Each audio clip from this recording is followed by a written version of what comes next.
Gaza ഒരു ചിലന്തി വലയാണ്. കടന്നു കയറുന്ന ആരെയും കുടുക്കിലാക്കുന്ന അസംഖ്യം കണ്ണുകളാൽ വളയപ്പെട്ട ഒരു ചതിക്കിണി. ഇര വലയിൽ കുടുങ്ങുന്നതും കാത്ത് ആ വലയുടെ ഏതെങ്കിലും ഒരറ്റത്ത് ചിലന്തി കാത്തിരിപ്പുണ്ടാകും.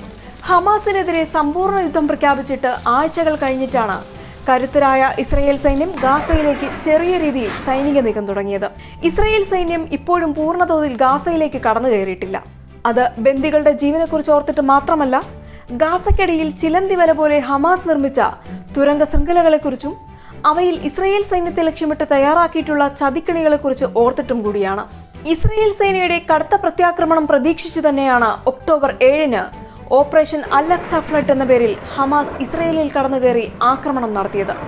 ഗാസയിൽ കടന്നുകയറുന്ന ഇസ്രയേൽ സേനയെ നേരിടാൻ വ്യക്തമായ പദ്ധതികൾ തയ്യാറാക്കിയാണ് വർഷങ്ങളായി ഹമാസ് കാത്തിരിക്കുന്നത്.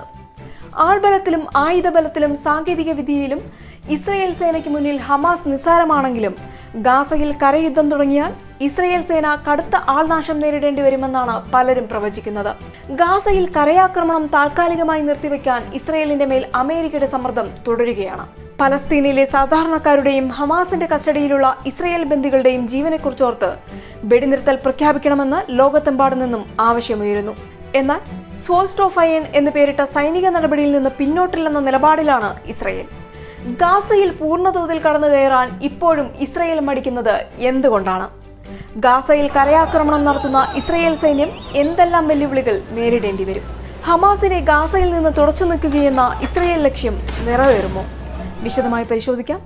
ഞാൻ ജമീമ ജേക്കബ്, ജിയോ റിപ്പോർട്ടറിലേക്ക് സ്വാഗതം.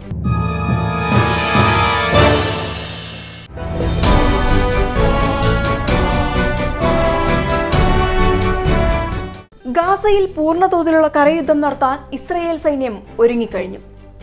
ഗാസയിൽ കരയാക്രമണത്തിനായി 3 ലക്ഷം റിസർവ് സൈനികരെ ഇസ്രയേൽ തിരിച്ചു വിളിച്ചിരുന്നു. ഗാസ മുനമ്പിന്റെ 3 വശവും ഇസ്രയേൽ യുദ്ധ ടാങ്കുകളും കവചിത വാഹനങ്ങളും വളഞ്ഞിരിക്കുകയാണ്. എന്നാൽ സൈനിക നീക്കം വളരെ സാവധാനമാണ്.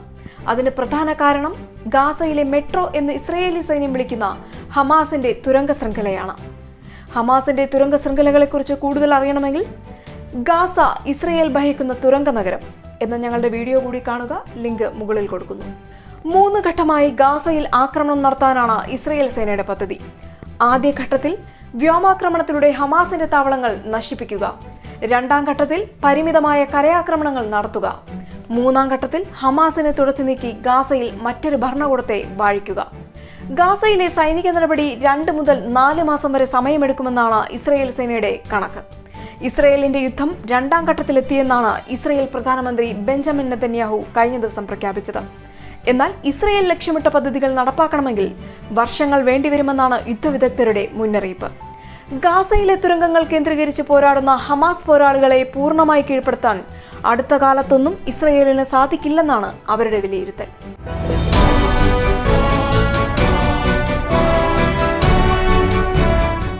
ഗാസയിൽ പൂർണ്ണതോതിലുള്ള കരയാക്രമണം നടത്താൻ പദ്ധതിയിടുന്ന ഇസ്രയേൽ സേന ഹമാസിന്റെ തുരങ്കങ്ങളെ തകർക്കാൻ കനത്ത ബോംബിംഗ് തുടരുകയാണ്. 1300-ലധികം തുരങ്കങ്ങൾ ഗാസയിൽ ഉണ്ടെന്നാണ് ഇസ്രയേലിന്റെ കണക്ക്. ഇവയ്ക്ക് 500 കിലോമീറ്ററിലധികം നീളവുമുണ്ട്. ഇസ്രയേലിലേക്ക് റോക്കറ്റുകൾ തൊടുക്കാൻ ഹമാസ് ഉപയോഗപ്പെടുത്തുന്നത് തുരങ്കങ്ങളോട് ചേർന്ന് ഭൂമിക്കടിയിലുള്ള ലോഞ്ച് പാഡുകളെയാണ്. ജനവാസ മേഖലകൾ, ആശുപത്രികൾ, സ്കൂളുകൾ, ഹോട്ടലുകൾ തുടങ്ങിയവയോട് ചേർന്നാണ് ഹമാസ് റോക്കറ്റ് ലോഞ്ച് പാഡുകൾ നിർമ്മിച്ചിരിക്കുന്നതെന്നാണ് ഇസ്രയേലിന്റെ ആരോപണം. റോക്കറ്റ് ലോഞ്ചറുകൾ തുരങ്ക ശൃംഖലയുമായി ബന്ധപ്പെട്ട് നിൽക്കുന്നതായതിനാൽ റോക്കറ്റ് ലോഞ്ചിങ്ങിന്റെ സൂചനകൾ കിട്ടുമ്പോൾ ഇത്തരം പ്രദേശങ്ങൾ കൂറ്റൻ ബങ്കർ ബ്ലസ്റ്റർ ബോംബുകൾ ഉപയോഗിച്ച് ഇസ്രയേൽ ആക്രമിച്ചു തകർക്കുകയാണ്. ഗാസയിലെ ഏറ്റവും വലിയ ആശുപത്രിയായ അൽ-ഷിഫയുടെ ഭൂമിക്കടിയിൽ ഹമാസിന്റെ കമാൻഡിംഗ് കൺട്രോൾ സെന്ററുകൾ പ്രവർത്തിക്കുന്നുണ്ടെന്നാണ് ഇസ്രയേലിന്റെ ആരോപണം. ഇതിന് പിന്നാലെ നവംബർ 3-ന് ഗാസയിലെ 3 ആശുപത്രികൾക്ക് നേർക്ക് ഇസ്രയേൽ ബോംബാക്രമണം നടത്തിയിരുന്നു.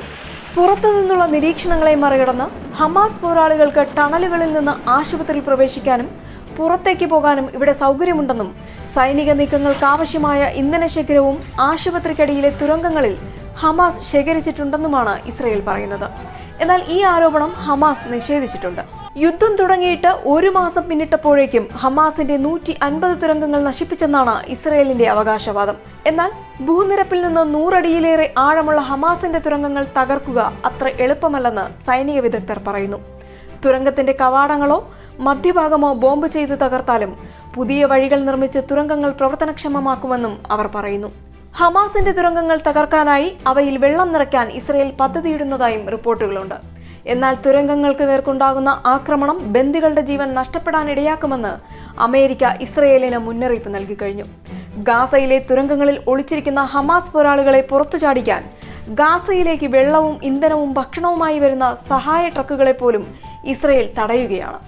ഇന്ധനക്ഷാമത്തെ തുടർന്ന് ജനറേറ്ററുകൾ പ്രവർത്തിപ്പിക്കാൻ സാധിക്കാതെ വന്നാൽ ഹമാസിന്റെ ടണലുകളിലെ വായുസഞ്ചാരവും വെളിച്ച സംവിധാനവും തകരാറിലാകുമെന്നും ഗത്യന്തരമില്ലാതെ ഹമാസ് പോരാളികൾ പുറത്തിറങ്ങുമെന്നുമാണ് ഇസ്രയേൽ സേനയുടെ കണക്കുകൂട്ടൽ.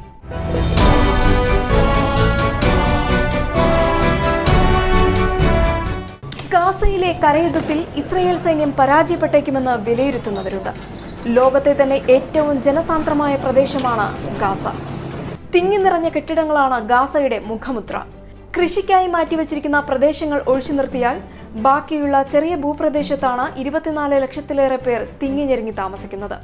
ഗാസയുടെ വടക്കൻ തെക്കൻ മേഖലകളിലാണ് ഹമാസിന്റെ തുരങ്കങ്ങളിൽ ഭൂരിഭാഗവുമുള്ളത്. മധ്യ ഗാസയിലും തുരങ്കമുണ്ടെങ്കിലും അവ താരതമ്യേന ചെറുതാണ്.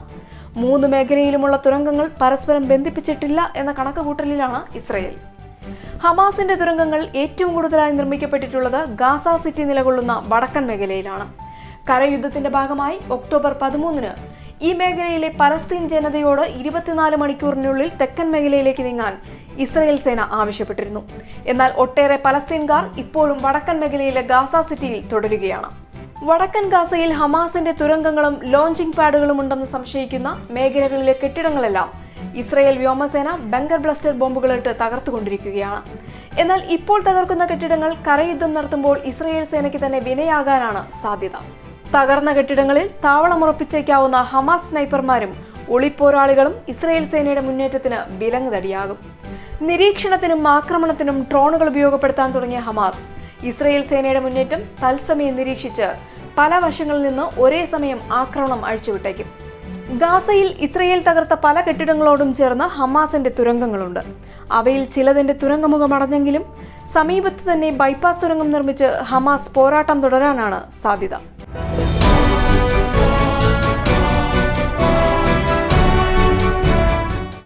ഗാസയിൽ അരങ്ങേറുക മനുഷ്യ ചരിത്രത്തിലെ തന്നെ ഏറ്റവും കടുത്ത അർബൻ ഗറില്ല യുദ്ധമായിരിക്കുമെന്നാണ് സൈനിക വിദഗ്ധരുടെ കണക്കുകൂട്ടൽ.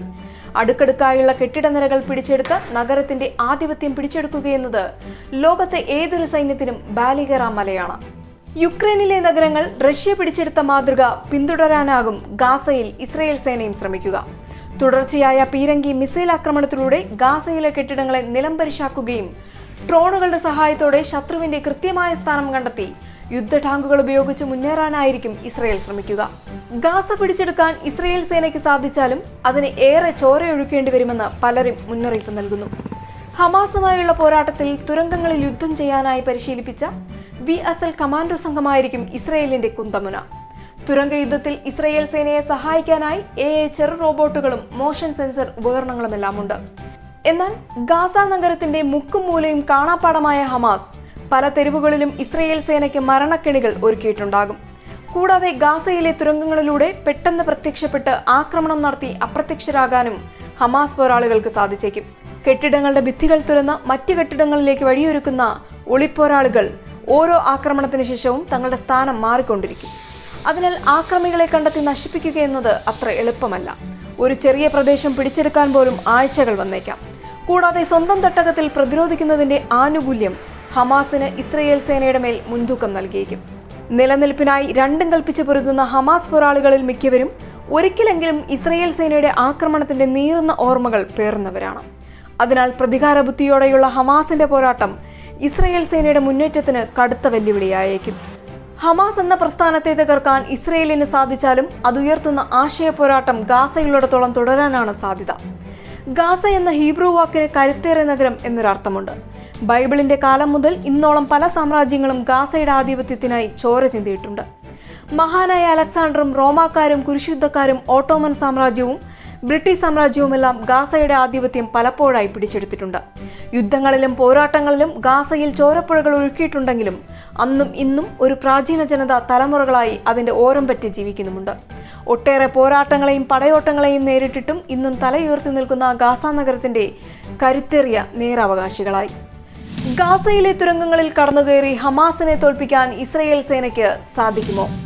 ഗാസയിൽ നിന്ന് ഹമാസിനെ എന്നേക്കുമായി തുടച്ചു നീക്കാൻ ഇസ്രയേലിന് സാധിക്കുമോ? നിങ്ങളുടെ അഭിപ്രായങ്ങളും നിർദ്ദേശങ്ങളും താഴെ കമന്റ് ബോക്സിൽ രേഖപ്പെടുത്തുമല്ലോ. വീഡിയോ ഇഷ്ടപ്പെട്ടാൽ ലൈക്ക് ചെയ്യാനും ചാനൽ സബ്സ്ക്രൈബ് ചെയ്യാനും ശ്രദ്ധിക്കുമല്ലോ. മറ്റൊരു വീഡിയോയുമായി വീണ്ടും കാണാം.